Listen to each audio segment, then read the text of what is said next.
من قلب اليابان وبالضبط من سايتاما غتعرف واحدة من أبشع الجرائم اللي وقعت فيها، وكانت الضحية ديالها شابة في العمر ديالها 17 سنة.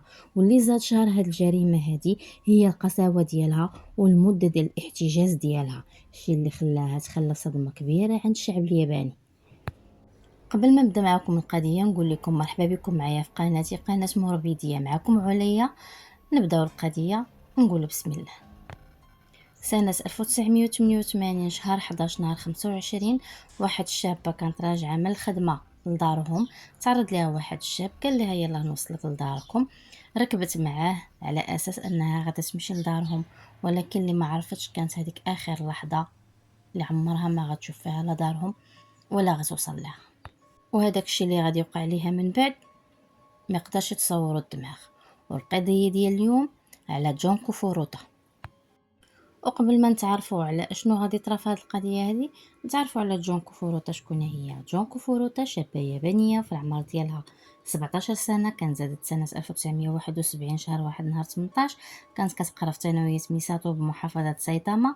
كانت كتعيش حياه عاديه مع العائله ديالها، حياه بسيطه، كانت معروفه وسط الناس والاصدقاء ديالها على انها شابه محترمه هادئه ومجتهده في قرايتها. زيد على انها كانت زوينه شكلا، وكانت كتحظى باهتمام كبير من عند الاصدقاء ديالها والصديقات ديالها، الشيء اللي خلى بعض الناس يغيروا منها. وما كانتش يعني كيف ما قلت لكم كانت كلين، ما كانت كدير حتى شي حاجه خايبه. الشيء اللي خلاها تبان قليله في نظر بعض المراهقين اللي كان السلوك ديالهم شويه خايب. جونكو كانت كتقرا وفي نفس الوقت كتخدم، كيف ما قلت لكم عندها عايشه مع العائله ديالها، ماماها وباباها وخوها الصغير. جونكو كان تعجب بها واحد الشاب اللي كان الاسم ديالو هيروشي. كان طلب الصداقه ديالها ولكن هي رفضاته. وهاد الشاب هذا كان من دوك النوع اللي ما كاينش شي وحده كترفض ليه شي طلب. يعني السيد بحال ملي رفضاته بحال اللي ما عجبوش الحال. وهنا غنوقف على هاد النقطه هادي. ملي ما عجبوش الحال حلف حتى ينتقم منها، وهذاك الشيء اللي دار. في سنه 1988 كيف ما سبق لي وقلت لكم، جونكو كانت راجعة من الخدمة ديال دارهم. تعرض ليها الصديق ديال هيروشي واقترح عليها انه يوصلها لدارهم، ولكن جونكو عمرها ما وصلت لدارهم وعمرها ما غادا توصل لدارهم. جونكو تختطفات من الصديق ديال هيروشي. الصديق ديال هيروشي داها واحتجزها عنده في دارهم. دوز عليها العذاب، يعني كان كيعاملها معامله خايبه. ما بغيتش ندخل معكم في واحد التفاصيل لان اللي جاي شويه قاصح.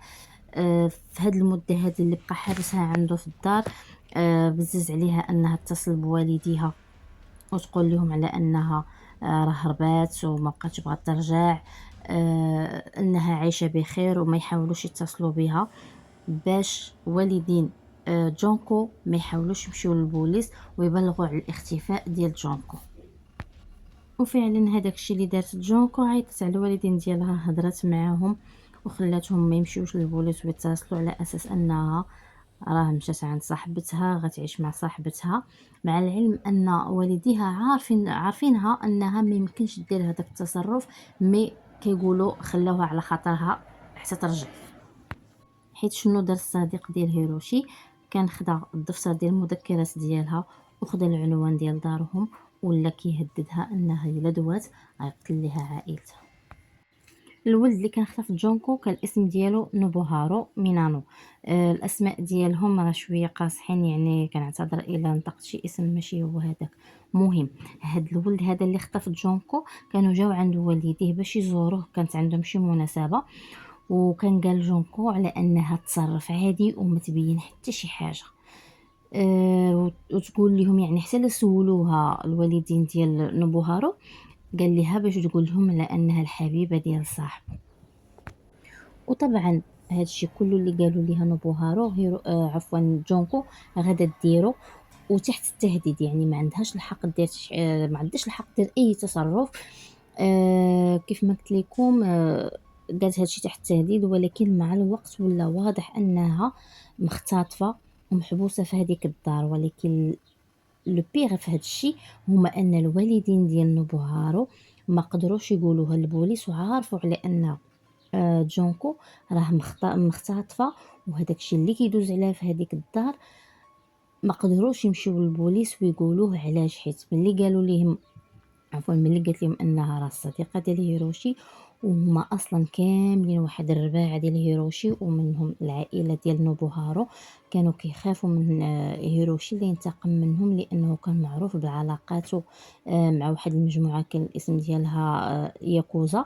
وهاد المجموعه كان كيتقال عليها على انها مجموعه خطيره بزاف، وكانوا الناس بزاف كيخافوا منهم. ومن هذيك الوقيته غادا تبدا دوز جونكو أكبر معاناة دازت عليها في حياتها، والمدة ديال 44 يوم. وفي المدة ديال 44 يوم جونكو غادا دوز أكفس 44 يوم في حياتها. كانت كتمنى الموت وما بقاتهاش، كانت كتمنى انهم يقتلوها وما قتلوهاش، لان داكشي اللي دوزات راه والله ما يستوعبوا الدماغ. اللي بغى يعرف شنو داز على جونكو، حيت ما نقدرش نقول انا هنايا في القناه، اللي بغى يعرف شنو دوزات جونكو يمشي ويقلب ويعرف داكشي بالتفصيل وبالتدقيق اشنو داز عليها في مده 44 يوم. انا غنقول لكم غير واحد النقاط خفيفه، ما نقدرش نتعمق لكم في داكشي اللي وقع. جونكو تعرضت لواحد المجموعة ديال الأشياء، منها الاغتصاب، الحرق والضرب. هادشي كله يعني ما خلاوش ليها، ما بقاش كتقدر تنفس بسبب الدم اللي كانت كبد ليها في نيفها. ما خلاوش ليها لا منين تاكل ولا منين تشرب ولا حتى منين دير الاشياء البيولوجيه ديالها.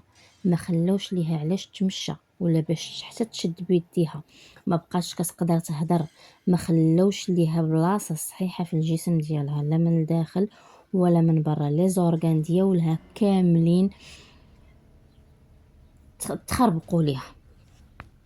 كيف ما قلت لكم ولات مسكينه كطلب الموت وما بغاوش يقتلوها، ولات كطلبهم على انهم يقتلوها، ولكن حلفوا هما ما قتلوها.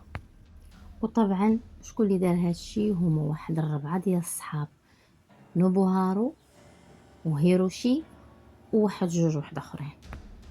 المهمين الرئيسيين في هاد القضيه هادي هو هاد اش سميتو ما عقلتش، نوبوهارو وهيروشي. هاد الدراري هادو بربعه ما كفاهمش داكشي اللي دوزو على جونكو. يعني واخا نوصف لكم العذاب اللي دازت منه ما نقدرش نفسروا لكم، ما كفاهمش داكشي اللي داروا، داك العذاب اللي دوزو عليها. لا خداو واحد البرميل بعد ما توفات مسكينه جونكو بكثره هذاك العذاب اللي داز عليها. ما نكذبش عليكم، راه كيف ما قلت لكم مسكينه ما خلاو ليها لا اعضاء خارجيين، ما خلاو لها لا اعضاء داخليين. عينيها حرقوهم ليها، كانوا كيطفيو فيها حاشاكم البيتات ديال الكارو. ما كفاهمش هادشي اللي داروا، وانما بعد مسكينه ما كانت توفات كانوا خداو واحد البرميل كبير، كانوا داروا فيه الجثه ديال جونكو، وكانوا كبوا عليها السيما او الكاياس، وتجمد هذاك البردي عفوا تجمد هذاك البرميل وهزوه دوه لواحد المنطقه يمكن سميتها كوتو، كاينه في طوكيو. ولقيتها اللي والديها بلغوا البوليس، كيف ما قلت لكم على انها كانت هضرت معاهم وقالت لهم على انها هربت. وعاود كانوا مشاو عند البوليس ملي شافوها تعطلات. هنا البوليس دار واحد الغلط كبير، على انهم خداو هاد القضيه على انها هروب ديال مراهقه، وما عرفوش على انها مختطفه. وهذا التاخير كان واحد من الاسباب اللي خلاها او خلى هاد القضيه تزيد تعقد. وما نكذبش عليكم، يعني بقات فيه هاد الدريه هادي، يعني هاد المده ديال 44 يوم، يعني راه كون قلبوا مزيان راه كانوا غادي يعرفوها انها مختطفه. كون داروا البحوث وكون داروا التحريات ديالها غيعرفوها كيف ما قلت لهم على انها مختطفه، ويقدروا غير يعتقوها من هذيك الوضعيه اللي كانت فيها وهذاك العذاب اللي كانت فيه. من وراء كيف ما قلت لكم ان تاخروا البوليس، كيف ما قلت لكم الشيء اللي خلى ان القضيه ما صافي تسدات على قالوا على انها هروب ديال المراهقه. يعني راه الدريه فتره المراهقه راه ممكن انها تهرب، ممكن انها تمشي. تسدات كيف ما قلت لكم القضيه، وبقاو هادوك الوحوش عايشين عادي حياتهم كامله حتى النهار في شهر واحد، نهار 23 1989. كيف ما قلت لكم في سنة 1989 كانت تشد هيروشي ميانو وجو أغورا بتهمة اغتصاب واحد السيدة كان في العمر ديالها 19 سنة. كانوا اختطفوها من قبل من جونكو، حيت من بعد استجواب ديالهم والتفتيش في دارهم لقاو الملابس الداخلية النسائية عندهم يمكن واش ديال هاد السيدة اللي كانوا مختطفين. وكان واحد الشرطي كان وهم هيروشي بأنهم عارفين الجريمة اللي كانوا داروا. آه، يعني لوحوا لهم واحد البالون تيشوفوا واش غادي يقدروا يستجوبوا معاهم ولا لا. كانوا قالوا لهم لانهم راه عارفين الجريمه اللي كانوا داروا. فهنايا هيروشي كان كيحساب لهم انهم كيهضروا على جونكو، فبدا كيعترف لهم بالجريمه اللي دار. من وراء ما بدا كيعترف لهم عرفتي البوليس ما عرفوش هو علاش كيدوي، لان البوليس كيدويو ليه على جريمه ديال السيده اللي تختطفات اللي عندها 19 سنه، ولكن هيروشي كيعاود ليه على القضيه ديال جونكو واشنو داروا فيها. كيف ما قلت لكم ملي بدا هيروشي كيعاود حتى لدرجه انهم راه هيروشي كان مشى معاهم لبلاصه فين لاحو جونكو. البوليس هما ما عرفوش كيف ما قلت لكم ما عرفوش هيروشي علاش كيدوي.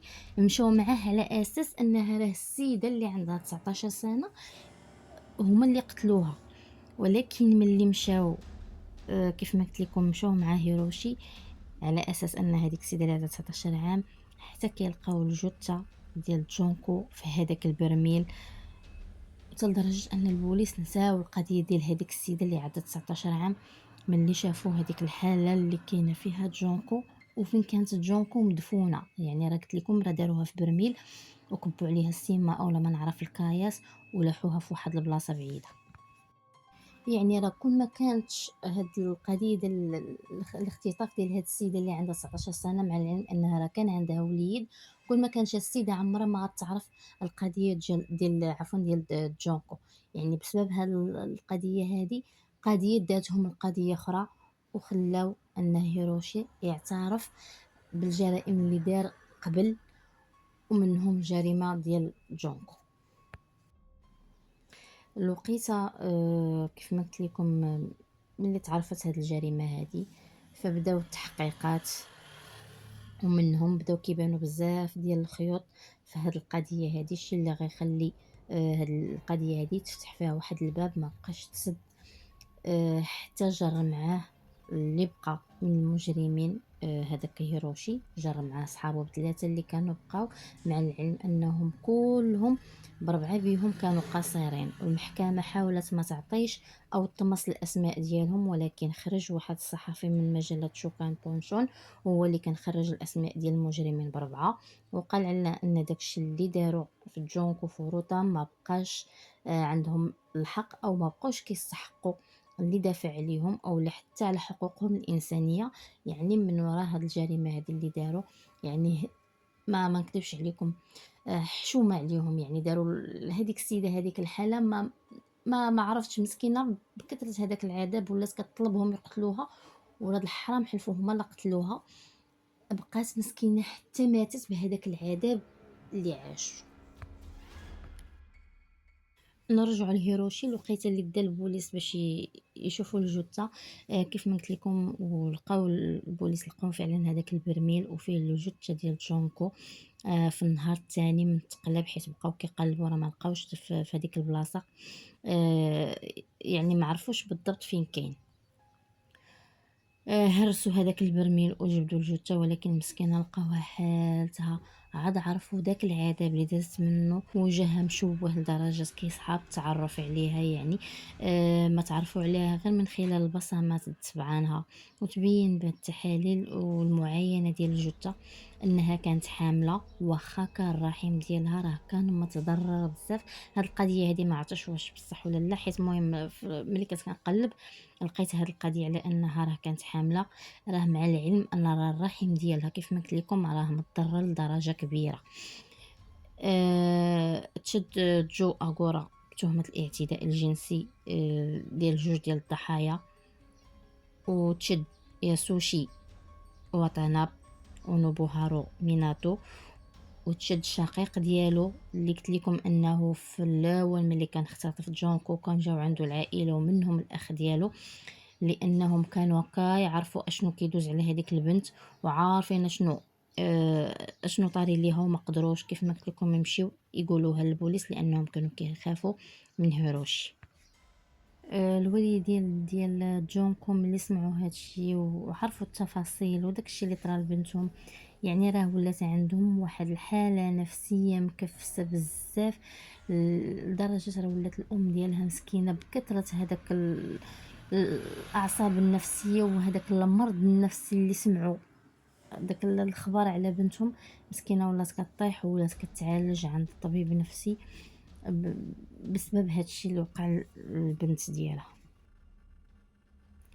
الاعمار ديال هاد الربعه ديال الدراري، هيروشي ميانو كان العمر ديالو 18 سنه وقت اللي دار الجريمه، وكان بدل الاسم ديالو من وراء الجريمه لهيروشي يوكوياما. وجو اغورا حتى هو 18 سنه وبدل الاسم ديالو لجو كاميساكو. ونوبوهارو ميناتو كان 16 عنده 16 يمكن مع 17 سنه وحتى هو بدل الاسم ديالو لشينجي ميناتو. وياسوشي واناتاب كانت عنده حتى هو 17 سنه. دازت الجنازه ديال جونكو كانوا فيها الاصدقاء ديالها والصديقات ديالها والبلاصه فين كانت خدامه، قدموا ليها الزي الرسمي اللي كانت خدامه به وداروا ليها في النعش ديالها، وكانوا تنتجوا اغاني حيت هي كان عزيز عليها الموسيقى بزاف وكانوا داروا عليها افلام. وتخليد الذكرى ديال جونكو في الحفل ديال التخرج قدم المدير ديال المدرسه اللي كانت كتقرا فيها جونكو، قدم للوالدين ديالها الشهاده ديال التخرج ديالها من الثانويه، عطاها لوالديها.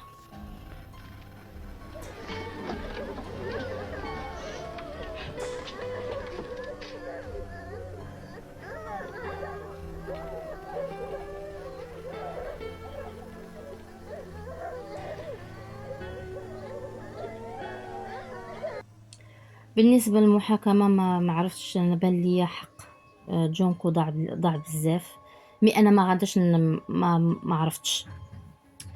بالنسبه للمحاكمه راه المحكمه خدات بعين الاعتبار السن ديال هادوك الدراري بربعه وقت ارتكاب الجريمه على انهم كانوا في سن صغيره بزاف، فحاكموهم كاحداث، وكانوا جميع الاحكام اللي اتخذت في حقهم او صدرت في حق هاد المجرمين بربعه كانت مخففه نسبيا.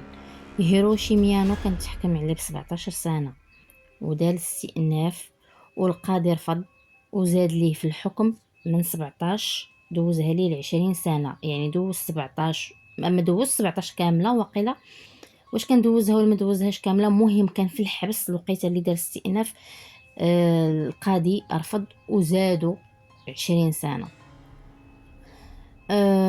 وخرج يعني بعد ما كان دوزها كامله تقريبا هذيك 20 سنه كان دوزها من وراء 17 عام.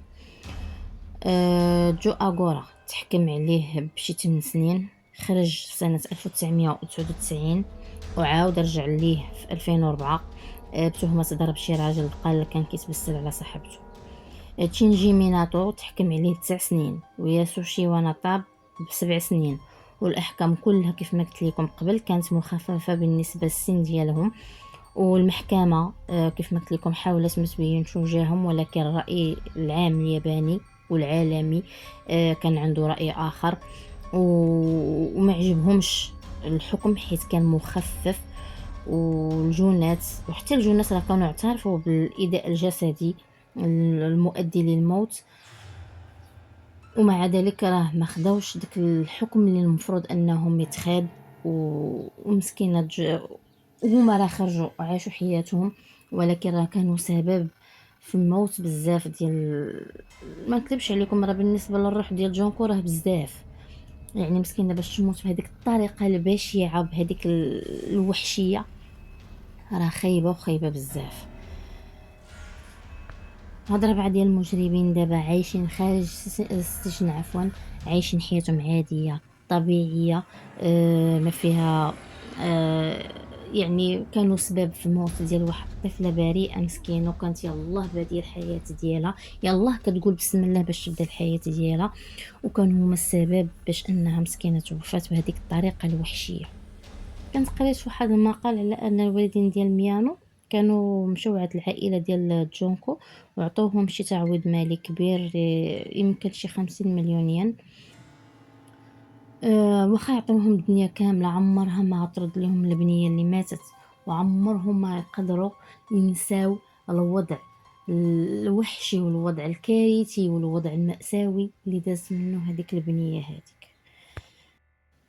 فولات القضية ديال جونكو واحدة من أبشع القضايا أو الجرائم اللي دازت في التاريخ الياباني. ما غنقولش لكم واش عجبتكم القضية لأن ما فهميت تعجب، لأن هاد لي تويست اللي قلت لكم كامل شوية قاصحين، يعني راه ما ذكرتش كلشي، راه عطيتكم غير غير النقاط، يعني داكشي عاودت لكم غير شويه من داكشي اللي داز على جونكو. فالوضع ديالها مسكينه، ما نكتبش لكم انا بقات فيا بزاف، يعني الوضع ديالها ما تبغي لا العدو ولا الحبيب، ما عرفتش نقول لكم والله، ما لقيتش الكلمات المعبره على هذه القضيه هذه. نبقى نقول لكم السلام عليكم، نتلاقى بكم في فيديو جاي ان شاء الله. باي باي.